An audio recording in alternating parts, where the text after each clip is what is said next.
Horizons മീഡിയയുടെ പുതിയൊരധ്യായത്തിലേക്ക് എല്ലാവർക്കും സ്വാഗതം. ഇന്ന് എക്കണോമിക്സിൻ്റെ പ്രാഥമികമായ കാര്യങ്ങളാണ് നമ്മൾ ചർച്ച ചെയ്യുന്നത്. എന്താണ് എക്കണോമിക്സ്? എക്കണോമിക്സ് എന്ന് പറയുന്നത് ഉൽപ്പാദനവും വിതരണവും അതുവഴി സമൂഹത്തിനുണ്ടാകുന്ന സാറ്റിസ്ഫാക്ഷനെയും കുറിച്ച് പഠിക്കുന്ന ശാസ്ത്രശാഖയാണ് എക്കണോമിക്സ്. അപ്പോൾ production, distribution and consumption, these are the basics of economics. Production is for distribution, and distribution is aiming at maximum satisfaction. That is economics. Father of modern economics is Adam Smith.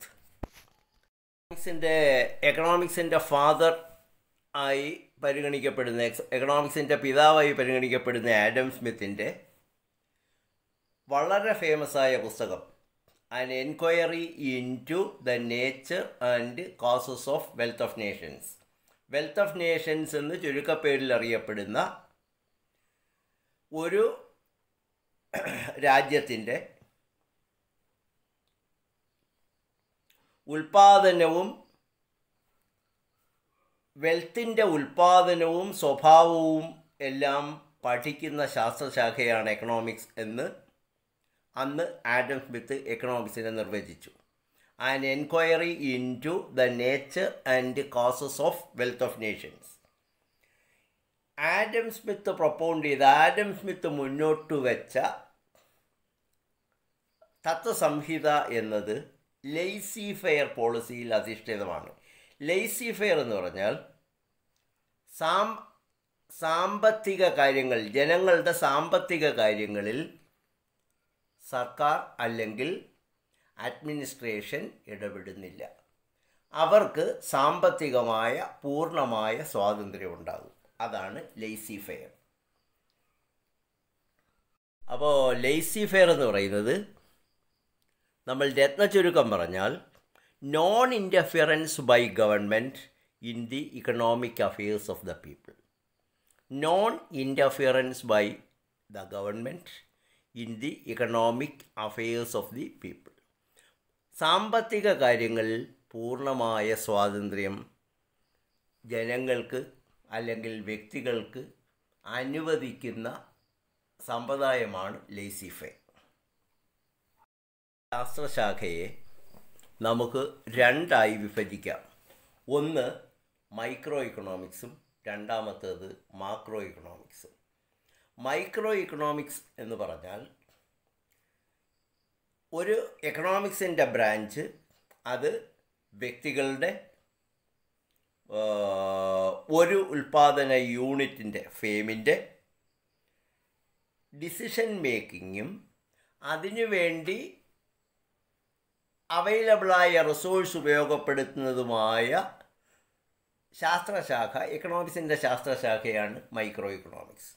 അപ്പോൾ micro economics is that branch of economics which is dealing with individuals and firms.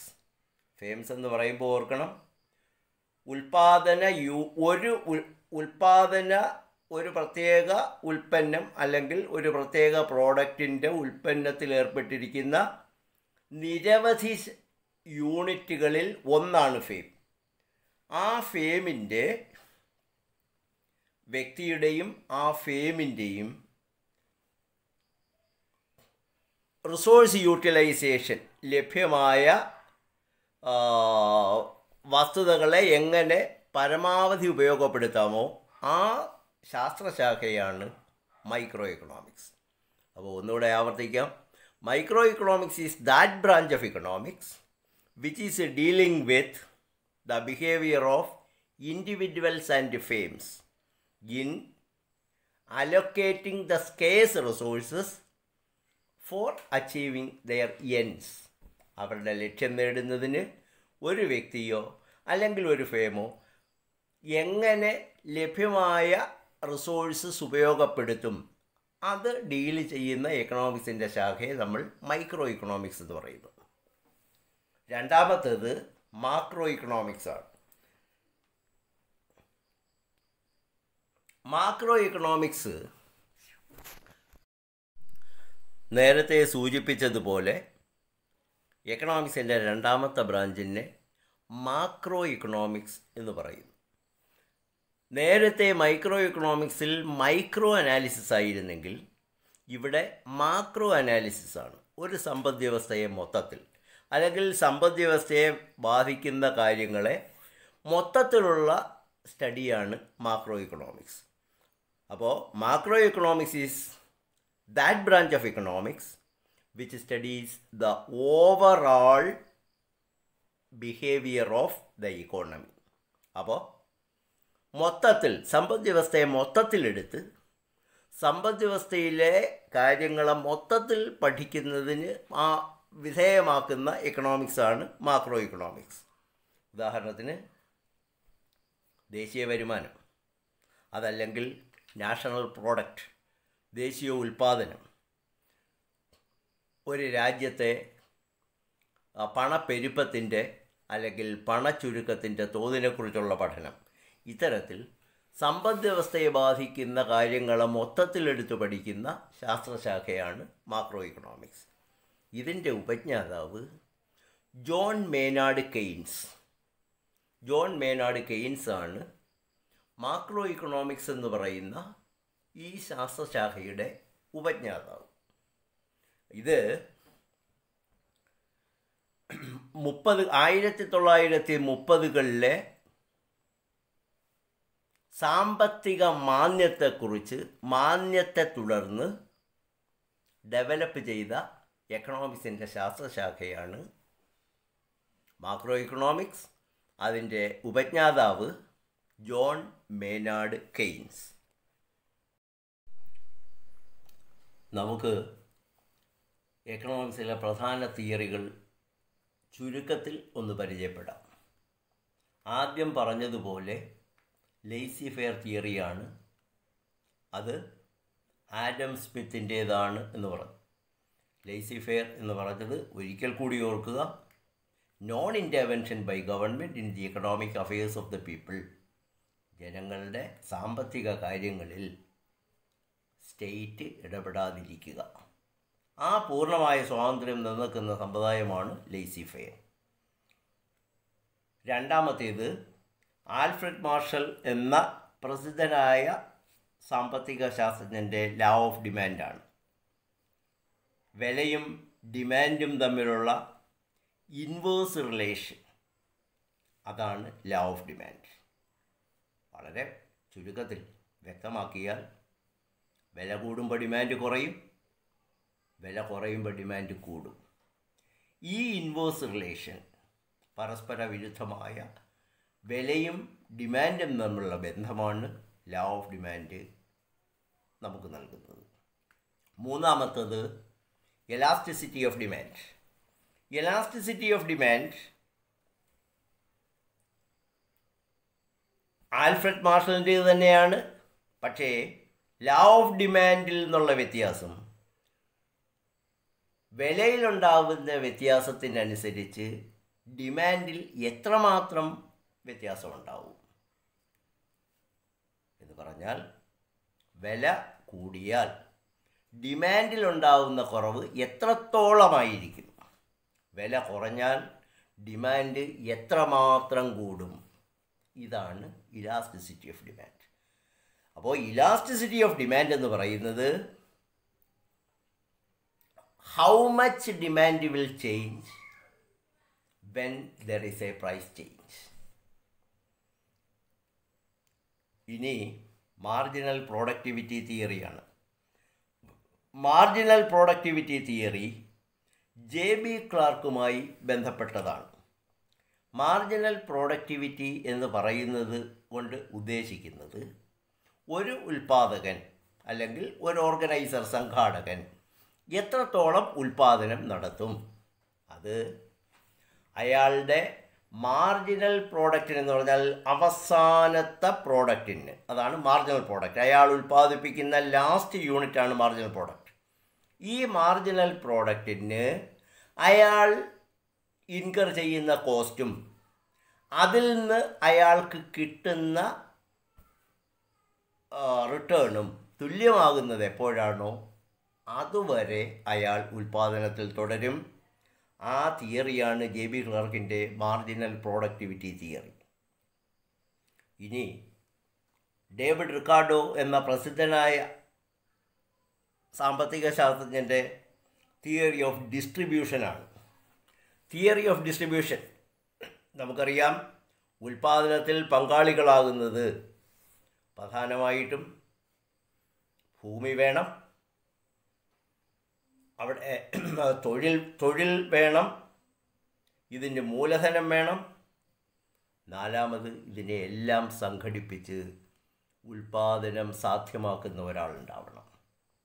അങ്ങനെ land, labour, capital, organisation ഈ 4 ഉൽപ്പാദനോപാധികൾക്കായി മൊത്തം ഉൽപ്പാദനം എങ്ങനെ, അല്ലെങ്കിൽ ഉൽപ്പാദനത്തിൻ്റെ മൂല്യം എങ്ങനെ വീതം വയ്ക്കണം, അതാണ് തിയറി ഓഫ് ഡിസ്ട്രിബ്യൂഷൻ പറയുന്നത്. ലാൻഡ് ഓണർക്ക് റെൻറ്റ് കിട്ടും, ലേബറിന് വേജസ് കിട്ടും, ക്യാപിറ്റലിന് ഇൻട്രസ്റ്റ് കിട്ടും, ഓർഗനൈസർക്ക് പ്രോഫിറ്റ് കിട്ടും. അങ്ങനെ ലാൻഡ്, ലേബർ, ക്യാപിറ്റൽ, ഓർഗനൈസേഷൻ എന്നീ 4 ഉൽപ്പാദനോപാധികൾക്ക് എത്ര വീതമായി ഈ ഉൽപ്പാദനത്തിൻ്റെ വാല്യൂ വീതം വയ്ക്കണോ, അതാണ് theory of distribution propounded by David Ricardo. ഇനി population തിയറിയാണ്.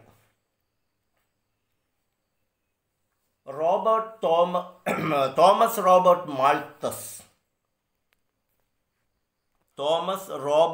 മാൾത്തസ് Malthusian theory of population എന്നാണ് അറിയപ്പെടുന്നത് എന്ന സാമ്പത്തിക ശാസ്ത്രജ്ഞൻ്റേതാണ് പോപ്പുലേഷൻ തിയറി. പോപ്പുലേഷൻ തിയറിയിൽ ജനസംഖ്യ എങ്ങനെ വർദ്ധിക്കും, ഓരോ സ്റ്റേജിലും ആ സ്റ്റേജിന് ഡെമോഗ്രാഫിക് ട്രാൻസ്മിഷൻ എന്ന് പറയും. ഈ ഡെമോഗ്രാഫിക് ട്രാൻസിഷനിൽ ജനസംഖ്യയുടെ വർധന എങ്ങനെയായിരിക്കും, ആ തിയറിയാണ് population theory propounded by Thomas Robert Malthus. ഇനി കമ്പാരിറ്റീവ് അഡ്വാൻറ്റേജിൻ്റെ ഡേവിഡ് റിക്കാർഡോ മുന്നോട്ട് വെച്ച തിയറിയാണ് തിയറി ഓഫ് കമ്പാരിറ്റീവ് അഡ്വാൻറ്റേജ്. ഓരോന്നിനും ഉൽപ്പാദനത്തിൽ ഓരോ കമ്പാരിറ്റീവ് അഡ്വാൻറ്റേജ് ഉണ്ടാവും. അതിനെക്കുറിച്ച് പ്രതിപാദിക്കുന്ന തിയറിയാണ് theory of comparative advantage propounded by David Ricardo. നമുക്ക് നിലവിലുള്ള സമ്പദ്വ്യവസ്ഥയെ എങ്ങനെ തരംതിരിക്കാം എന്ന് നോക്കാം. സമ്പദ്വ്യവസ്ഥ എന്ന് പറയുന്നത് മൊത്തത്തിൽ അവിടെ ഉള്ള ഭരണകൂടം മുതൽ ഏറ്റവും താഴെയുള്ള ഇൻഡിവിജ്വൽ വരെ, വ്യക്തികൾ വരെ ചേർന്നതാണ് സമ്പദ്വ്യവസ്ഥ. നിലവിലുള്ള എല്ലാ ഇൻസ്റ്റിറ്റ്യൂഷൻസും അടക്കം. അപ്പോൾ ഈ സമ്പദ്വ്യവസ്ഥയെ നമ്മൾ പ്രധാനമായിട്ടും 3 തരംതിരിച്ചിരിക്കുന്നു. Economic system is divided into 3. Economy അഥവാ എക്കണോമിക് സിസ്റ്റം എന്ന് പറയുന്നത് all institutions included in the system. അതിനെ ഓണർഷിപ്പിൻ്റെ അടിസ്ഥാനത്തിൽ നമ്മളിങ്ങനെ 3 തരംതിരിച്ചിരിക്കുന്നു. ഒന്ന് ക്യാപിറ്റലിസ്റ്റ് എക്കോണമി. ക്യാപിറ്റലിസ്റ്റ് എക്കോണമി എന്ന് പറയുന്നത് കൊണ്ട് തന്നെ അറിയാം, അടിസ്ഥാനപരമായിട്ട് പ്രൈവറ്റ് ഓണർഷിപ്പിൽ അധിഷ്ഠിതമായ സമ്പദ്വ്യവസ്ഥയാണ് ക്യാപിറ്റലിസ്റ്റ് എക്കോണമി. അവിടെ ഗവൺമെൻറ്റിൻ്റെ റോൾ വളരെയധികം പരിമിതപ്പെടുത്തിയിരിക്കുന്നു. പ്രധാനമായും ലാ ആൻഡ് ഓർഡർ മെയിൻറ്റെയിൻ ചെയ്യുക. എന്തെങ്കിലും സമൂഹത്തിന് വിരുദ്ധമാണെന്ന് തോന്നിയാൽ ഇടപെടുക. ഇത്തരത്തിൽ ചുരുങ്ങും ഗവൺമെൻറ്റിൻ്റെ ഉത്തരവാദിത്വം. പൂർണ്ണമായും ഉൽപ്പാദനവും വിതരണവും പ്രൈവറ്റ് ഇൻഡിവിജ്വൽസിൽ അധിഷ്ഠിതമായ സമ്പദ് വ്യവസ്ഥയാണ് ക്യാപിറ്റലിസ്റ്റ് എക്കോണമി. ഉദാഹരണം അമേരിക്ക, ഗ്രേറ്റ് ബ്രിട്ടൻ, കാനഡ തുടങ്ങിയ രാജ്യങ്ങൾ. അപ്പോൾ capitalist economy is entirely based on private property. All the basic economic problems are solved. Basic economic problem എന്ന് പറഞ്ഞാൽ എന്തുൽപ്പാദിപ്പിക്കണം, എങ്ങനെ ഉൽപ്പാദിപ്പിക്കണം, ആർക്ക് വേണ്ടി ഉൽപ്പാദിപ്പിക്കണം, what to produce, how to produce and for whom to produce. ഈ 3 പ്രാഥമിക ചോദ്യങ്ങൾക്കും ഉത്തരം കണ്ടെത്തുന്നത് സ്വകാര്യ മേഖലയെ ആശ്രയിച്ചാണെങ്കിൽ ആ സമ്പദ് വ്യവസ്ഥയാണ് ക്യാപിറ്റലിസ്റ്റ് എക്കോണമി.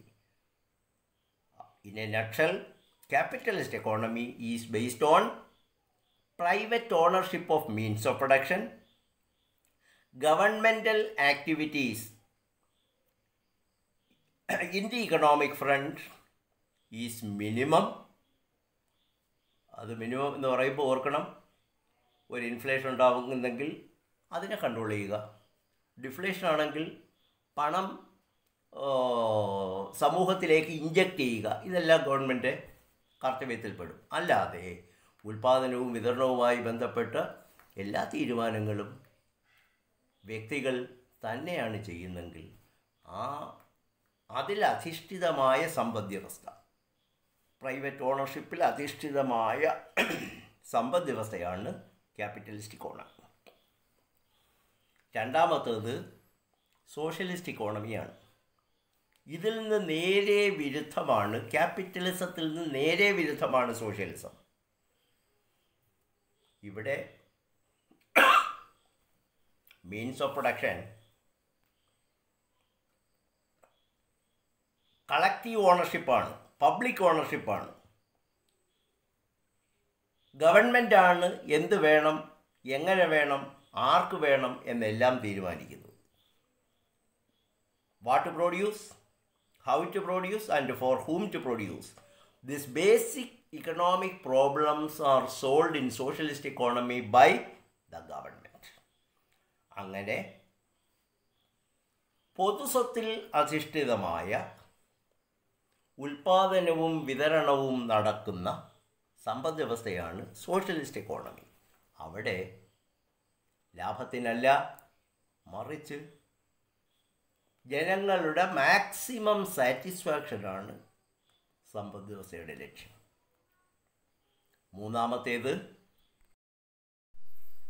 മൂന്നാമത്തേത് മിക്സഡ് എക്കോണമി അഥവാ സമ്മിശ്ര സാമ്പത്തിക വ്യവസ്ഥ എന്നതാണ്. മിക്സഡ് ഇക്കോണമിയിൽ പബ്ലിക് സെക്ടറുണ്ട്, പ്രൈവറ്റ് സെക്ടറുണ്ട്. ഇത് രണ്ടും യഥേഷ്ടം പ്രവർത്തിക്കുകയും ചെയ്യും. പക്ഷേ ജനങ്ങളുടെ വെൽഫെയർ അതായിരിക്കും പ്രധാനം. അപ്പോൾ ക്യാപിറ്റലിസത്തിൻ്റെയും സോഷ്യലിസത്തിൻ്റെയും നല്ല വശങ്ങൾ ഉൾക്കൊണ്ട് സോഷ്യലിസത്തിലെ പ്ലാനിങ്ങും ഗവൺമെൻറ്റിൻ്റെ ഇൻ്റർഫിയറൻസും ക്യാപിറ്റലിസത്തെ അപേക്ഷിച്ച് വളരെ കൂടുതലായിരിക്കുകയും ജനങ്ങളുടെ ക്ഷേമത്തിന് വേണ്ടി പ്രവർത്തിക്കുകയും ചെയ്യുന്ന ഒരു സമ്പദ് വ്യവസ്ഥയാണ് മിക്സഡ് ഇക്കോണമി. ഈ മിക്സഡ് ഇക്കോണമിയിൽ പ്രൈവറ്റ് ഇൻഡിവിജ്വൽസിൻ്റെ മേൽ ഗവൺമെൻറ്റിന് സ്ട്രിക്റ്റ് നിയന്ത്രണങ്ങൾ, കർശന നിയന്ത്രണങ്ങൾ ഉണ്ടായിരിക്കുകയും ചെയ്യും. അപ്പോൾ മിക്സഡ് ഇക്കോണമി എന്ന് പറയുന്നത് it's A combination, is a blend of capitalism and socialism, where private property is allowed, private production is permitted, but everything is controlled by the government.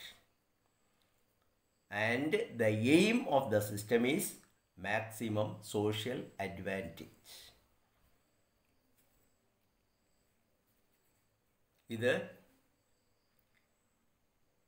ഏറ്റവും നല്ല ഉദാഹരണം ഇന്ത്യയാണ്. ഇതിലെ സെക്ടേഴ്സിനെ കുറിച്ചാണ് നമ്മൾ ഇനി പ്രതിപാദിക്കുന്നത്. ഇതിനെ നമ്മൾ പ്രൈമറി സെക്ടർ എന്നും സെക്കൻഡറി സെക്ടർ അഥവാ മാനുഫാക്ചറിങ് സെക്ടർ എന്നും മൂന്നാമത്തത് ടെർഷറി സെക്ടർ അഥവാ സർവീസ് സെക്ടർ എന്നും തരംതിരിച്ചിരിക്കുന്നു. ആദ്യത്തേത് പ്രൈമറി സെക്ടർ. പ്രൈമറി സെക്ടറിൽ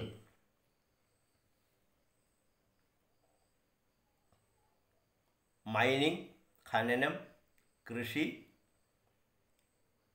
ഫിഷിംഗ് തുടങ്ങിയ പ്രാഥമിക മേഖലകളെല്ലാം ഉൾപ്പെടുത്തിയിരിക്കുന്നു. അപ്പോൾ primary sector is involved with the production of raw materials, farming, fishing, etc. In an underdeveloped country, the major portion of income is derived from primary sector. Primary sector പ്രാഥമിക മേഖല എന്നാണ് അതിന് പറയുന്നത്. ഈ പ്രാഥമിക മേഖലയിൽ എല്ലാ പ്രാഥമിക കാര്യങ്ങളും, ഉദാഹരണത്തിന് കൃഷിയും ഖനനവും ഫിഷിങ്ങും അടക്കമുള്ള എല്ലാ പ്രാഥമിക കാര്യങ്ങളും ഉൾക്കൊള്ളിച്ചിരിക്കുന്നു. രണ്ടാമത്തെ മേഖല സെക്കൻഡറി സെക്ടർ അഥവാ മാനുഫാക്ചറിങ് സെക്ടറാണ്. ഈ മാനുഫാക്ചറിങ് സെക്ടറിൽ എല്ലാ വ്യവസായങ്ങൾ എന്ന് പറയുന്നത് കൊണ്ട് പ്രാഥമിക മേഖലയിൽ ഉൽപ്പാദിപ്പിക്കപ്പെടുന്ന വസ്തുക്കളുടെ പ്രോസസ്സിംഗ്, അതാണ് പ്രൊഡക്ഷൻ. ഈ പ്രോസസ്സിംഗ് മുഴുവൻ നടക്കുകയും ഇതിനെ ഫൈനൽ പ്രോഡക്റ്റാക്കി മാറ്റുകയും ചെയ്യുന്ന പ്രക്രിയയാണ് സെക്കൻഡറി സെക്ടറിൻ്റേത്. അപ്പോൾ secondary sector consist of all industries, all manufacturing fields where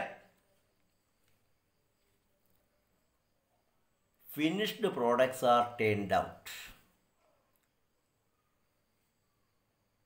primary സെക്ടറിൽ ഉൽപ്പാദിപ്പിക്കുന്ന വസ്തുക്കളുടെ പ്രോസസ്സിംഗ് വഴി ഓരോ പ്രോസസ്സിലും വാല്യൂ ആഡ് ചെയ്യപ്പെടും.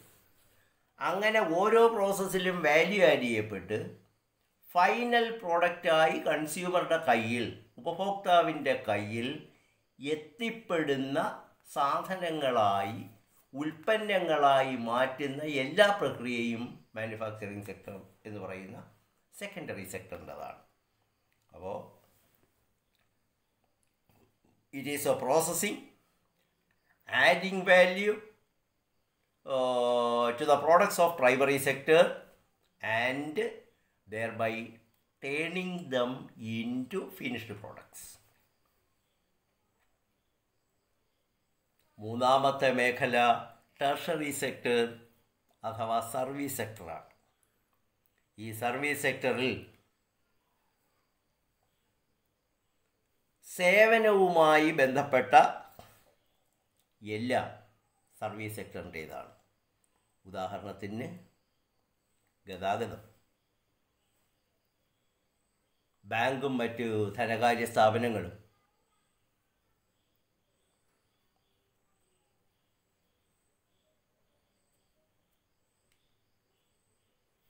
our tertiary sector consists of all firms which provides service to individuals, service to the individuals. It includes all activities that are adding to the welfare of the people. Such things, Such things are called services, and this tertiary sector is providing services to the individuals. Video എല്ലാവർക്കും ഇഷ്ടപ്പെട്ട് കാണുമെന്ന് വിചാരിക്കുന്നു. ഇഷ്ടമായെങ്കിൽ video പരമാവധി share ചെയ്യുക, എല്ലാ സുഹൃത്തുക്കളിലും എത്തിക്കുക,